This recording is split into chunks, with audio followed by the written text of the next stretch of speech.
Les doy la bienvenida esta mañana, me da mucho gusto verles, me da mucho gusto saludarles, presencial y virtualmente también. Y quiero compartirle una palabra hoy que se llama victorioso, victorioso. ¿A quién le gusta ser ganador?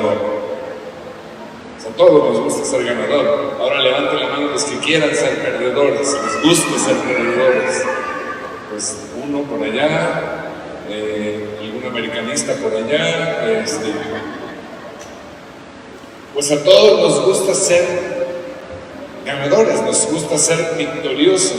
¿Y saben qué es ser victorioso?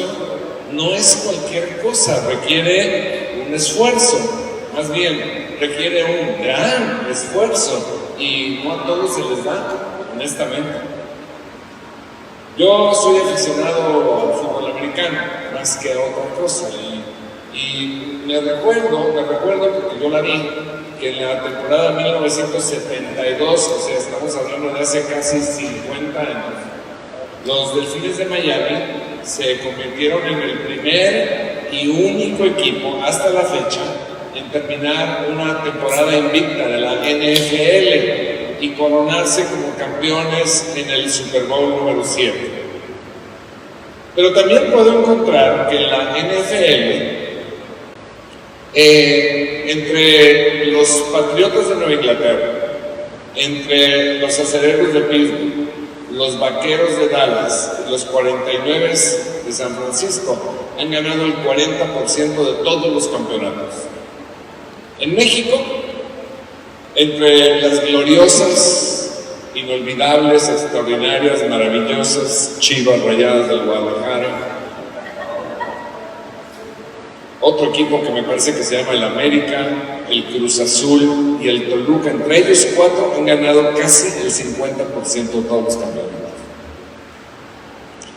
En el box, Julio César Chávez ganó 107 victorias, con 86 knockouts en esas 107 victorias. Un tipo sobrenatural, un tipo extraordinario, y hay muchas otras historias como Joe Louis, Muhammad Ali, muchos otros que ya no recuerdo. Pero la verdad es que son más abundantes, honestamente, los mediocres y los perdedores. De hecho, la mayoría de los equipos, de los deportistas y de las personas no son victoriosas. Más bien viven en derrota. ¿Y saben qué? Desgraciadamente al pueblo de Dios a veces se le contagia esto, de vivir en derrota, de no ser victorioso. En un tiempo, Israel estaba bajo el ataque de los madianitas, y estos madianitas, que eran unos enemigos, estaban aterrorizando al país. Acompáñame con su Biblia a Jueces capítulo 6, versículo 2. Lo voy a leer en la traducción Nueva Versión Internacional. Jueces capítulo 6, versículo 2. Dice la palabra: era tal la tiranía. ¿Cómo era? ¿Cómo era? Tiranía de los madianitas, que los israelitas se hicieron escondites en las montañas y en las cuevas. ¿Estaban escondidos porque estaban jugando? ¿O estaban escondidos porque estaban aterrorizados? Pues yo creo que lo segundo, ¿verdad? Y en otros lugares estaban escondidos donde pudieran defenderse. Siempre que los israelitas sembraban, los madianitas, amalecitas y otros pueblos del oriente venían y los atacaban. Acampaban los enemigos y arruinaban las cosechas por todo el territorio, hasta la región de Gaza.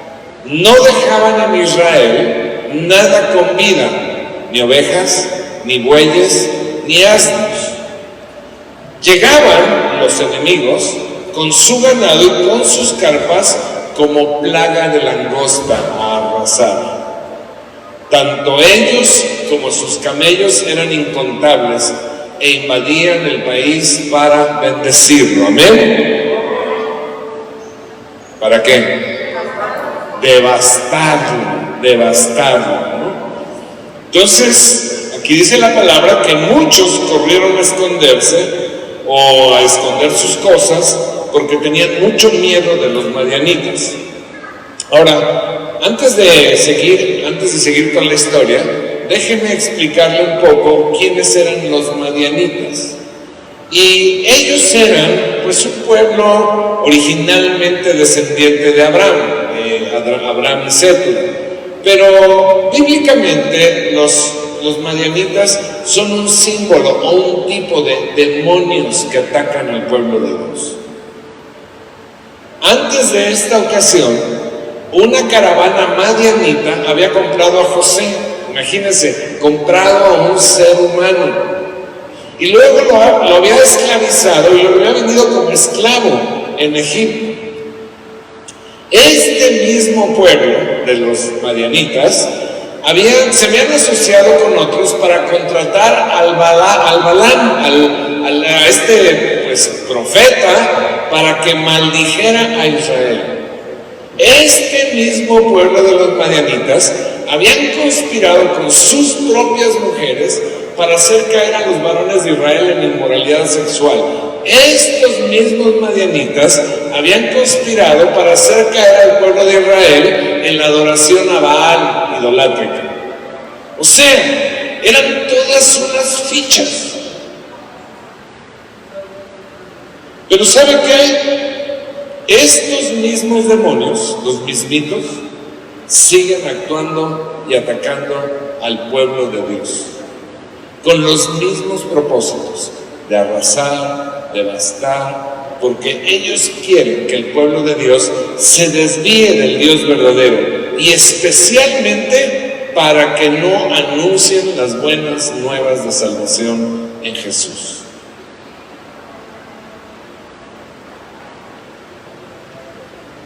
Estos demonios lo que hacen es que intentan dominar su mente, intentan dominar su corazón para controlar sus acciones, para destruirle espiritualmente y de paso arrasan con su paz, arrasan con su fe, arrasan con su familia, arrasan con su bendición financiera, arrasan con todo, arrasan con todas las bendiciones de parte de Dios.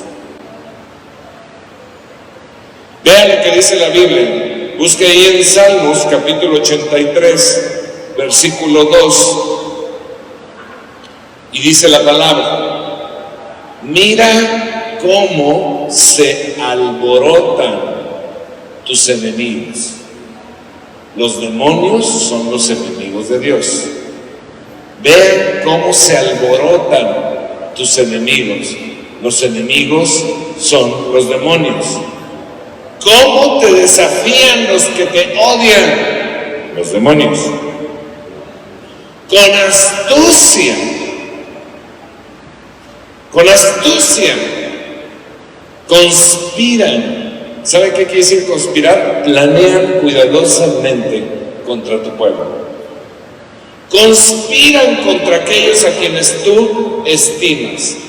Y el versículo 12 de Salmos 83 dice que decían, los demonios decían: vamos a adueñarnos de los pastizales de Dios. O sea, mi hermano, vienen por nosotros. Vienen por nosotros. Si usted sigue a Dios, los demonios vienen por usted. No van tras las personas del mundo, porque las personas del mundo ya las tienen conquistadas, dominadas. Ya no necesitan ir contra usted que sigue a Dios para robarle, matarle, destruirle y especialmente quitarle su ministerio, quitarle su misión. Quieren mantenerle temeroso, derrotado y sin frutos para Cristo. Y le voy a decir algo más sobre los demonios. Estos demonios son como los grandes depredadores. Los leones, los lobos, los jaguares. ¿Sabe qué hacen los grandes depredadores? Estudian a la manada. Yo estaba leyendo el otro día acerca de los lobos, estaba viendo un documental. Dice, cuando una manada, unos lobos andan cerca, o usted, una persona anda cerca, sabe que el lobo se empieza a hacer disimulado, como que no le interesa. Y usted se le queda viendo, el otro así como que no le interesas, ¿no? Y ahí anda caminando como que no le interesas, pero ¿sabe qué está haciendo? Te está estudiando, te está analizando tus movimientos, tus debilidades, y de repente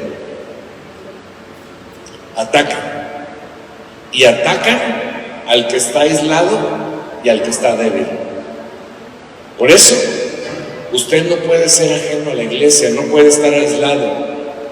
Necesita integrarse, necesita servir en la iglesia, ser parte, necesita estar en una casa de amigos, no puede estar débil, necesita orar, necesita estudiar la palabra. Por eso insistimos tanto y hacemos el esfuerzo de tener las casas de amigos, de estarle invite.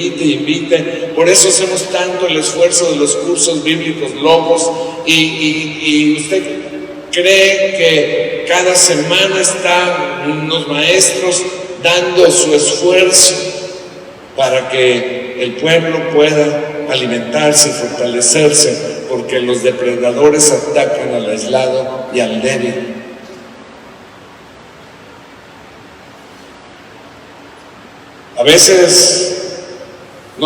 Casi siempre nos dibujan a Satanás como una caricatura, ¿no? Nos los dibujan como rojo, con cuernos, con cola, y casi siempre chistoso, ¿no? Esa es una imagen que él mismo vende para que se quite el temor, pero él no se presenta así. Dice la palabra que se presenta inclusive como ángel de luz, como algo agradable, algo que te atrae. Y no es el diablito que está en la oreja y que te dice, vele a la América. Y el angelito acá que te dice, vele a las Chivas. No. Satanás es un ejército bien organizado, que ataca en manada con astucia y estrategia. Por eso dice la Biblia en Efesios capítulo 6, versículo 11. Dice, pónganse, ¿cuánta? Toda la armadura de Dios para que puedan hacer frente a las artimañas del diablo.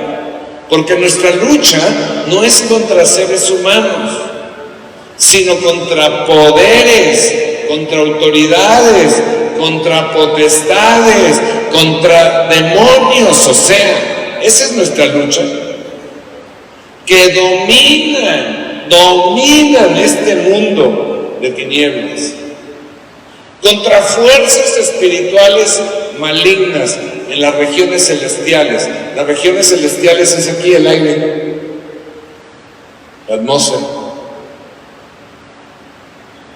Entonces, nosotros tenemos que conocer sus tácticas. Son ladrones. Hace ratito me estaba platicando Mundo, fíjate que vino un joven y empezó a caminar así, de repente se acercó a mi coche y empezó a intentar abrirlo. Dice, nada más que yo lo estaba observando, estaba viendo su táctica, porque él se dedica a la seguridad, entonces ya saben, ¿no? Así nosotros tenemos que conocer sus tácticas. Son ladrones, son invasores, son tiranos y quieren devastar, dominar tu vida. Yo mejor no me les enfrento, no voy a hacer que me hagan algo malo. Exacto, si no te los enfrentas, te van a hacer todo lo malo. Ese es el problema. Y su plan empieza con el temor. Cuando hablamos de demonios, la gente empieza a tener miedo. y el diablo se encarga de alimentarlo, de que crezca. Nada más que déjame decirte esto: cuando en tu vida el temor entra por la puerta delantera, por la puerta trasera sale la fe. Y con la fe se va tu victoria personal y tu bendición. Pues uno de los que estaba escondidos y aterrorizados era Gedeón. Acompáñeme al libro de Jueces, capítulo 6, versículo 11. Jueces, capítulo 6, versículo 11.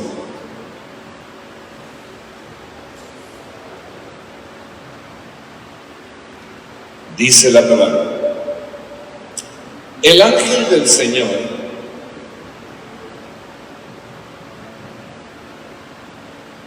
vino y se sentó bajo la encina que estaba en Ofra, la cual pertenecía a Joás, del clan de Abiezer. Su hijo, Gedeón, estaba trillando trigo en un lagar para protegerlo de los madianitas. Ahora, déjeme explicarle por qué digo que Gedeón estaba atemorizado y escondido. Dice ahí la palabra, de aquí salió lo de el triste trigue que traga trigo en un trigal y todo eso, ¿no? Él estaba trillando trigo en un trigal, pero no era en un lagar. Déjeme explicarle por qué estaba atemorizado y escondido. El trillado del trigo se hacía en la era, no en el lagar.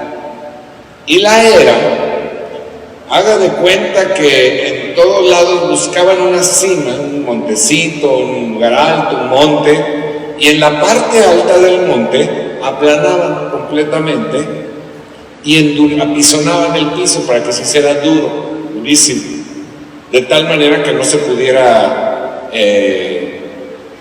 pues ir una semilla, ¿no? O sea, que estuviera como mosaico, así duro. Y en ese lugar, liso y duro, era donde se trillaba, porque estaba en lo alto y necesitaba estar en lo alto para que el aire pasara. ¿Sí? Primero lo que hacían es que llevaban los manojos de trigo, los llevaban ahí a la era. Y entonces los ponían en la era y empezaban la primera etapa, que era separar el trigo de la paja. Y había varias maneras de hacerlo. Si era poquito, pues nomás la golpeaban contra el piso. Si era más, pues la pisaban. Si había mucha más, pues metían unos animales a pisarla. Y si había mucho más, pues metían unas piedras ahí, ¿no? El caso es que se separara el trigo de la paja. Y ya que estaba el trigo separado de la paja, metían ¿cómo se llamará? Pues oficialmente se llama bieldo, pero aquí para los que no sabemos nada de agricultura le diría que es un tenedorzote, un trinche grandote, ¿no? Y con ese bieldo, con ese trinchote, aventaban todo al aire. Entonces el aire lo que hacía es que se llevaba la paja y el grano caía. Y lo volvían a aventar y se llevaba la paja y el grano caía. Eso es trillar. Al final de cuentas, ya toda la paja se había ido y quedaba solamente el grano, ¿no? Entonces, fíjese, el lagar era una bodega, o es hasta la fecha una bodega, en donde hay una tinota donde se pisa la uva, se machuca la uva, se tritura la uva para sacar el jugo y después hacer el vino. Entonces, imagínese una bodega como esta, haga de cuenta, en donde no pasa el aire, en donde hay un hoyo. O sea, Gedeón se había escondido para hacer su trabajo en el peor lugar posible, pero para él, por el temor, estaba bien porque estaba escondido. Pero está de acuerdo que difícilmente se podía trillar ahí, pues ¿cómo ¿Cómo se iba a separar la paja del trigo? Debe ser uno por uno. El temor y la fe son dos caras de la misma cosa, ¿no? Tanto el temor como la fe surgen cuando creemos que algo es cierto. Y cuando creemos que algo es cierto, empezamos a actuar en consecuencia de eso que creemos. Gedeón hubiera podido subirse a la era, en la cima del cerro, y haber trillado su trigo ahí, pero escogió el miedo y se metió a esconder al lagar, a la bodega. Gedeón se encontraba en el sitio equivocado para el trabajo que estaba haciendo. El temor, mi hermano, te puede llevar al lugar equivocado para hacer las cosas de manera equivocada y con las herramientas equivocadas. El resultado es que terminas fracasando en lo que Dios te mandó a hacer y aún en tu propia vida personal. Ahora fíjense, a veces nosotros estamos tan atemorizados de lo que la gente nos pueda decir, o estamos atemorizados por lo que la gente nos puede hacer por hacer nuestro trabajo cristiano. Estamos tan atemorizados de hacerlo que mejor nos escondemos en la iglesia. Aquí sí le digo a mi hermano, Dios te bendiga. Aquí sí le digo, Cristo vive. O me escondo en mi casa.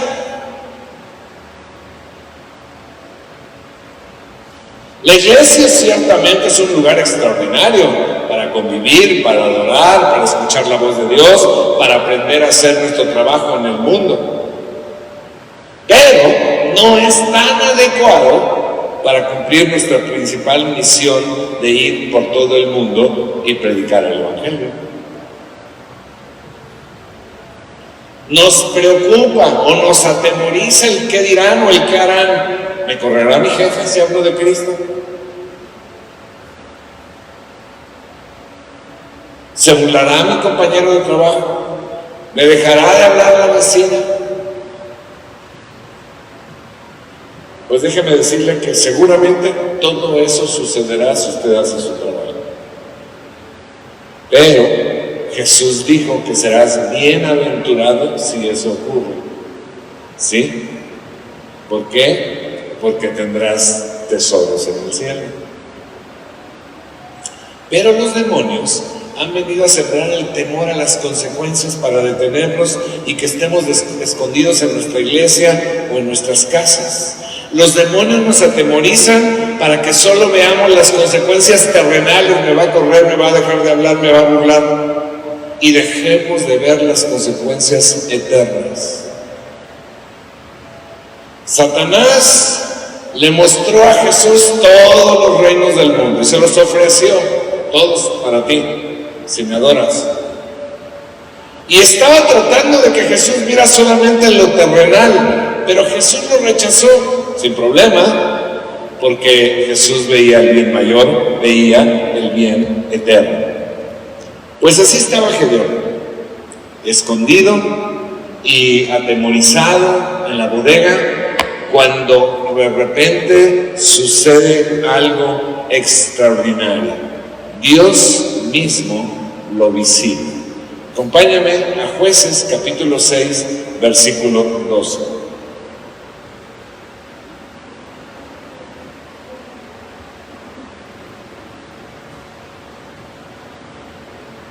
Dice: cuando el ángel del Señor se le apareció a Gedeón, le dijo: el Señor está contigo, guerrero valiente. Ahora imagínense, Gedeón aterrorizado, escondido en el lagar, y el Señor se le aparece y le dice: guerrero valiente. Yo me imagino que Gedeón empezó, pues ¿a quién le hablará de este?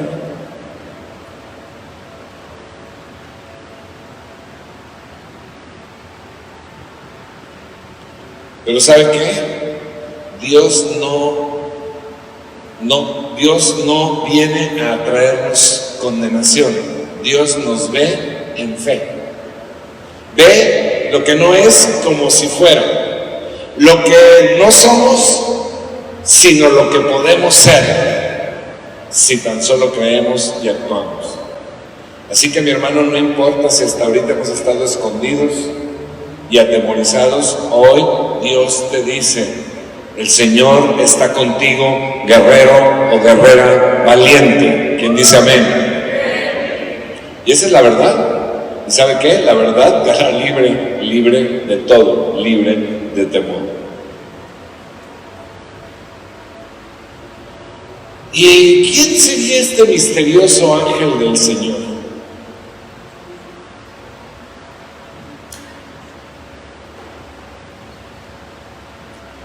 Pues déjeme decirle que era Jesús mismo. Si usted sigue leyendo ahí, la Biblia se refiere a Él como el Señor.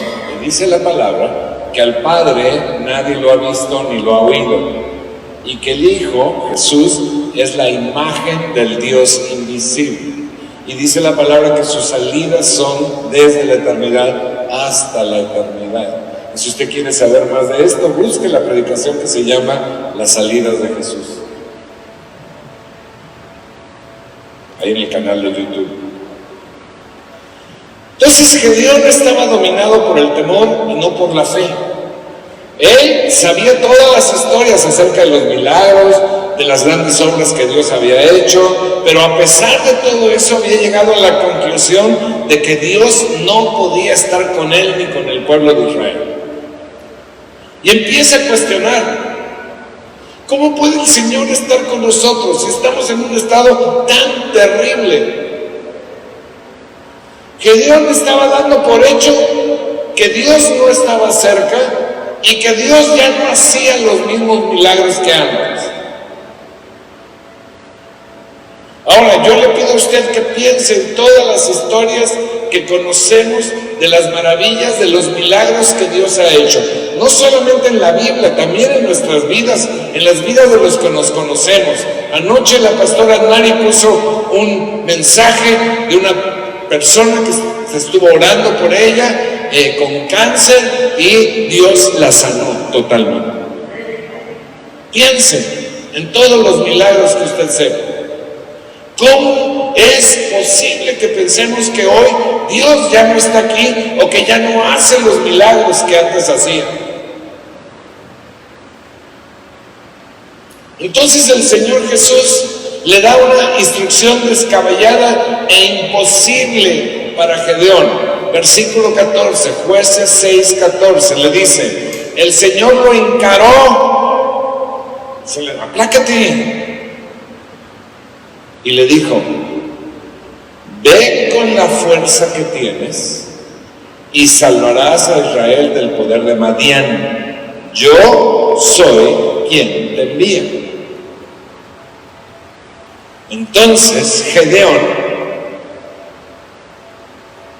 al igual que Moisés, comienza a discutir con Dios y le empieza a poner todos los pretextos que se le ocurrieron para no hacerlo. A veces, mi hermano, nosotros también discutimos con Dios y nos queremos autojustificar para no obedecerle.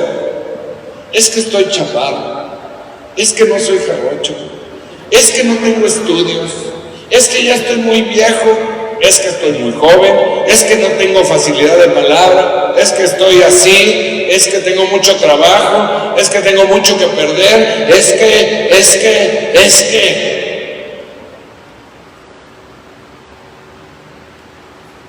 Pero finalmente, ante la presencia del Señor, Gedeón se rinde y decide obedecer. Entonces, 3 cosas debían suceder para ser victoriosos. Si usted tiene que apuntar, apunte. 3 cosas que deben suceder en su vida para ser victorioso. Apunte en su iPad, apunte en el brazo de su mujer, apunte en el pantalón de su marido, apunte en la pelona, apunte en un cuaderno como antes, ¿no? Porque ya no existe. 3 cosas deben suceder para que usted y yo seamos victoriosos. 2 de ellas son instrucciones precisas que el Señor le da. Primera instrucción, primera cosa que tiene que suceder: derriba el altar de Baal y la imagen de Acera. Jueces capítulo 6 versículo 25 dice: Jesús le dice a Gedeón: derriba el altar que tu padre ha dedicado a Baal. Baal era un dios falso, un ídolo, y el poste con la imagen de la diosa Acera. ¿Sabe qué era la diosa Acera? Otro ídolo al que los antiguos llamaban la reina del cielo. Era necesario que antes de lograr la hazaña, Gedeón hiciera la paz con Dios, destruyendo la idolatría, la influencia demoníaca. Antes de ser un victorioso, usted y yo debemos derribar los altares de idolatría, los altares de demonios que hemos construido en nuestras vidas. ¿Cómo un cristiano ha levantado altares demoníacos? Sí. Un altar de idolatría demoníaco es todo aquello que ha tomado lugar de Dios en nuestras vidas.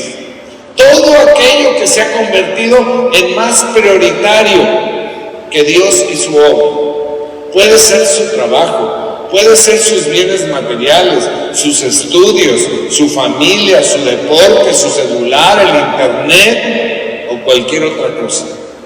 No estoy diciendo que no trabaje, no estoy diciendo que no ame y atienda a su familia o que no tenga celular. A lo que me refiero es que si alguna cosa, alguna de estas o varias han tomado el tiempo, el amor, los recursos o el servicio que le corresponde a Dios, entonces se ha constituido en su vida en un altar demoníaco de idolatría y debemos derribarlo si queremos la victoria. ¿Alguien dice amén? La segunda cosa que Dios le dice, segunda cosa necesaria para ser victorioso, le dice: construye un altar para mí. Versículo 26, Jueces 6, 26, le dice el Señor: luego, sobre la cima de este lugar de refugio, o sea, en lo más alto, donde se vea, construye un altar apropiado para el Señor tu Dios. Toma entonces la leña del poste de Acera, del demonio, de la imagen que cortaste, y ofrece el segundo toro como un holocausto.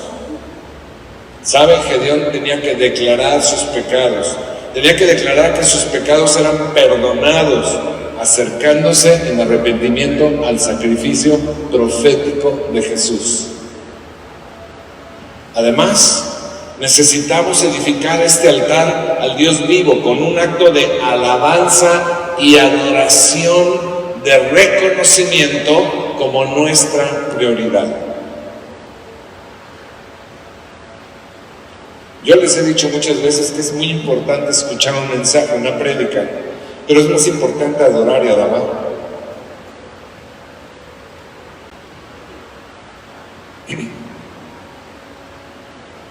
Cuando usted destruye sus ídolos y levanta el altar, lo que está haciendo es quitarse la ropa del egoísmo y del orgullo y del pecado y se rinde a Dios. Cuando el arca del pacto llegó a Jerusalén, David venía vestido de todo su lujo de rey. Se vestía como su servidor, o sea, súper nice. Y cuando llega el arca del pacto, lo que hace, ¿sabe qué es? Dice que pues se quitó todo el ropaje real. Yo creo que se quedó en shorts, me imagino. Y cuando se quedó en shorts, cuando se quedó sin la ropa real, empezó a adorar al Señor danzando, acompañando la presencia hasta el altar, el tabernáculo que él mismo había construido para el Señor. ¿Sabe? Él veía las cosas desde una perspectiva divina, y aunque nadie le enseñó, intuyó que debía despojarse de su investidura y adorar a Dios en humildad. Pero como cuesta trabajo discernirlo y entenderlo, su esposa, Mical, lo observó y lo que sintió por él fue desprecio. Y después le reclamó que se había rebajado. Y David le dijo: sí, me rebajé, pero me rebajé ante el Señor, y todas las veces que sea necesaria lo voy a hacer. Mical no veía lo espiritual. La parte le gustaba discutir. Ya le he dicho cómo se apellidaba Mical, ¿verdad? Se apellidaba Sonuda. Así la conoció David, ¿no? Entonces tenía su vieja, que todo le reclamaba, ¿no? Y todo le... Bueno, pero David fue... ¿Saben qué? Después del reclamo de dice la palabra: y Mical, Sonuda, nunca tuvo hijos. Bueno, lo del apellido no lo dice, yo lo agregué. Pero David siempre fue victorioso. Esa es la diferencia. Tercera y última cosa.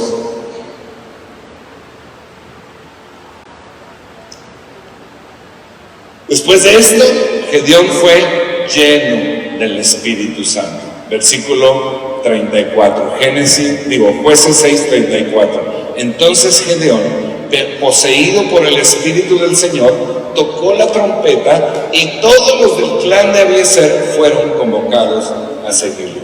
Todo el poder de Dios vino sobre él, y ahora sí estaba listo para la guerra. Entonces, sin problema, sin temor, sin estorbo, sin forzarse, de manera natural, salió a la guerra y venció totalmente a los madianitas.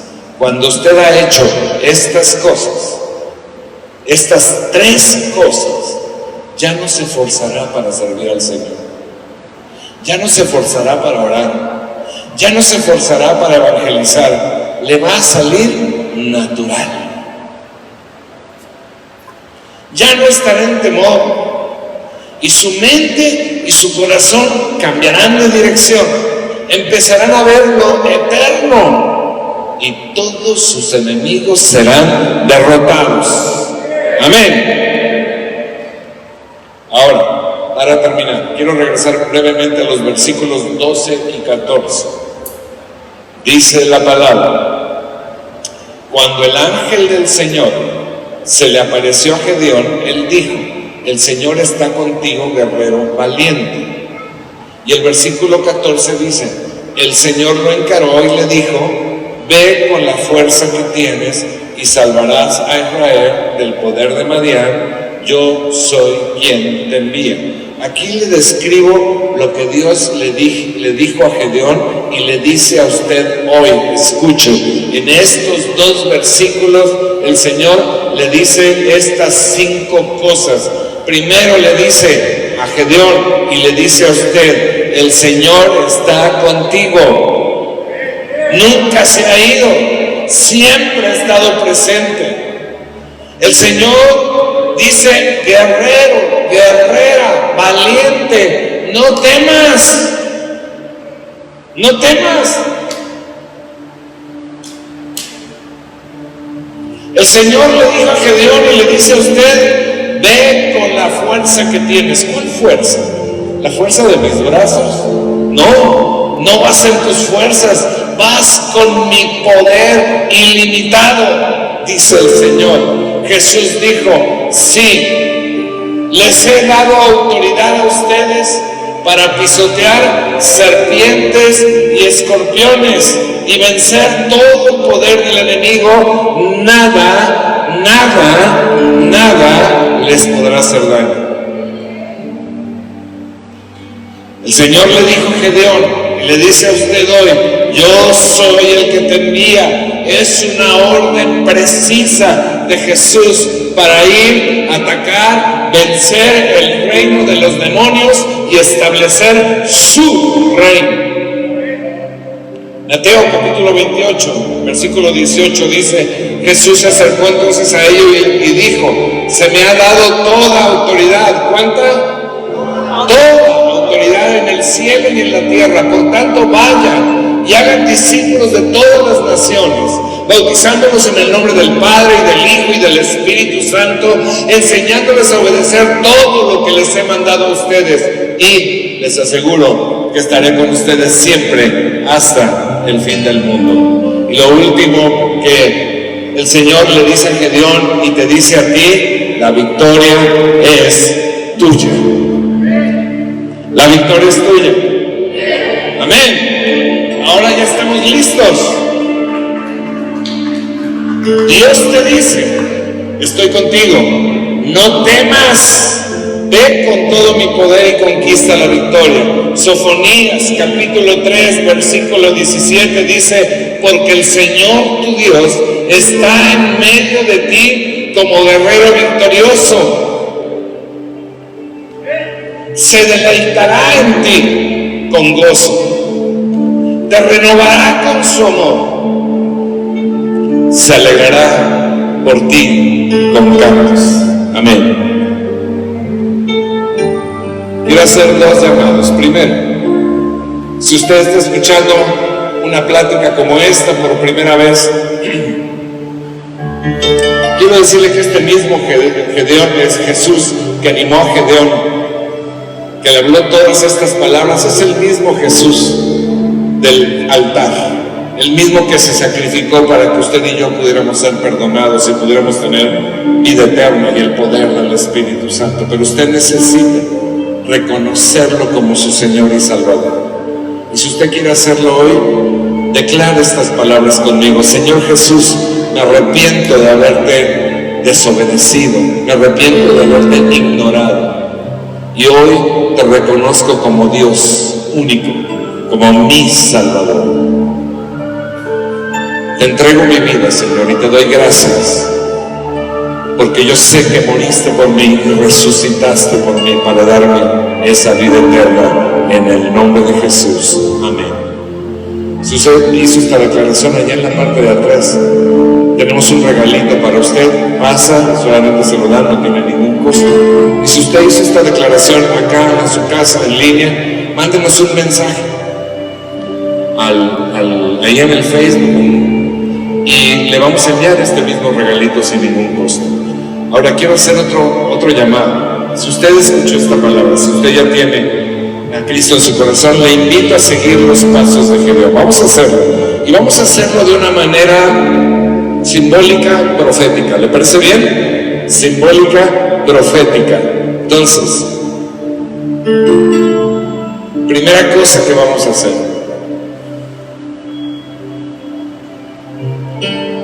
tenemos que derribar el altar de Baal y la imagen de Acera, la idolatría.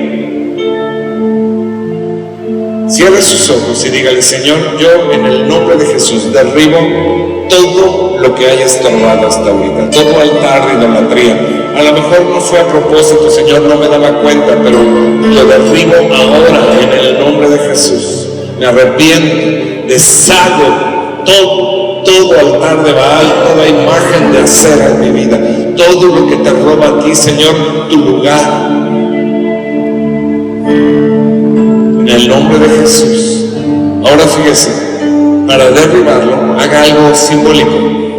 Tome algo que tenga en su mano, una corcholata, una pluma, no vaya a agarrar a su marido, y lo vamos a tirar al piso. Algo, lo que sea, un papelito, lo que sea, algo que tenga ahí en la mano. Agarren algo, muchachos, agarren algo, lo que sea, un Kleenex, lo que sea. Si tira un Rolex, me avisa. Y ahora, proféticamente, yo derribo todo altar demoníaco en mi vida.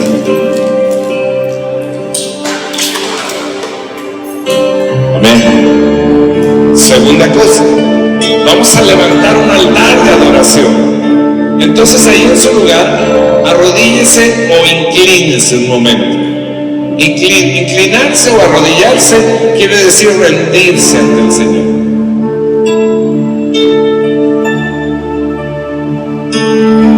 Y empieza a adorar un momento, empieza a adorar el canto nuevo.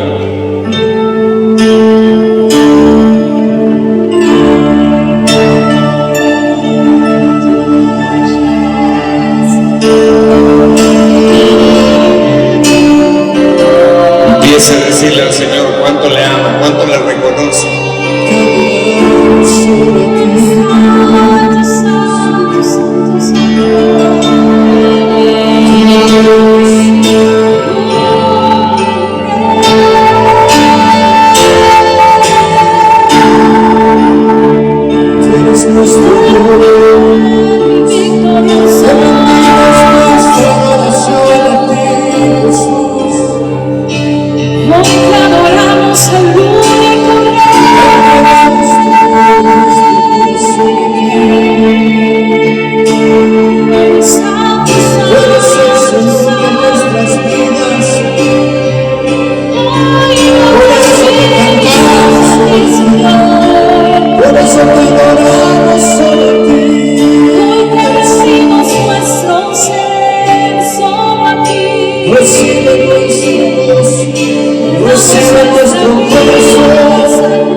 Vamos a hacer la tercera cosa.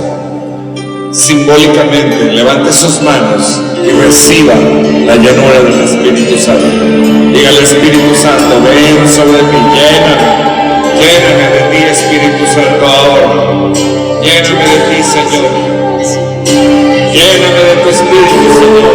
Desciende, Señor, desciende. Desciende, Señor. Desciende, desciende, Padre.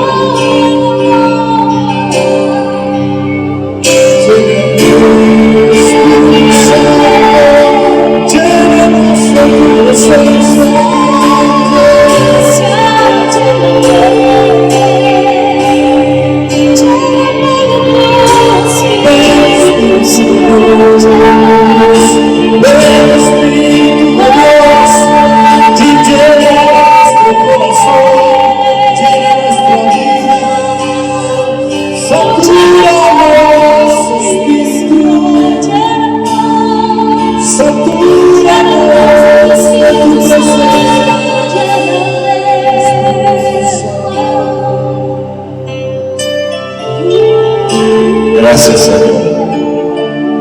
Pues aquí estamos haciendo una muestra solamente, pero esto es algo que tenemos que hacer todos los días. Ahora póngase de pie. Ahora lo que vamos a hacer es a salir a ser un hijo de Dios victorioso. Si usted sale a la guerra, ¿sabe qué? Le voy a hacer un secreto. Dios pelea por usted. Tome en su mano una espada imaginaria. Una espada imaginaria. Y déjeme decirle esto. Dios es nuestra victoria. Dios es nuestra fuerza. No temas, Él está contigo y te da la victoria, porque nada es imposible para Él. ¿Se acuerda que le dije que el Señor se iba a alegrar por ti con cantos? Escuche lo que el Señor le dice. Que Dios le bendiga y celébrelo.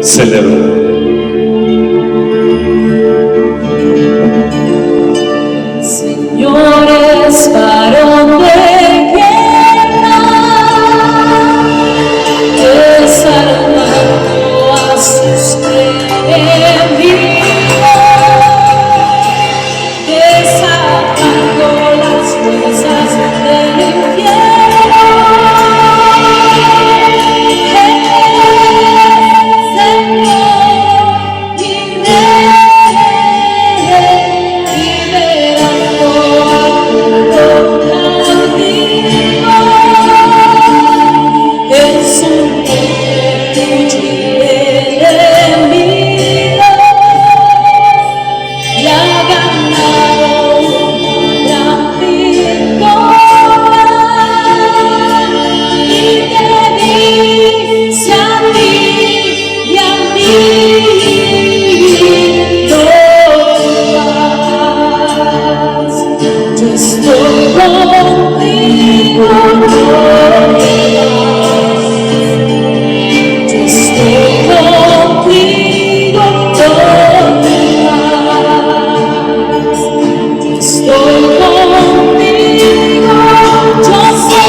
El Señor es varón de guerra, desarmando a sus enemigos, desatando las puertas del infierno.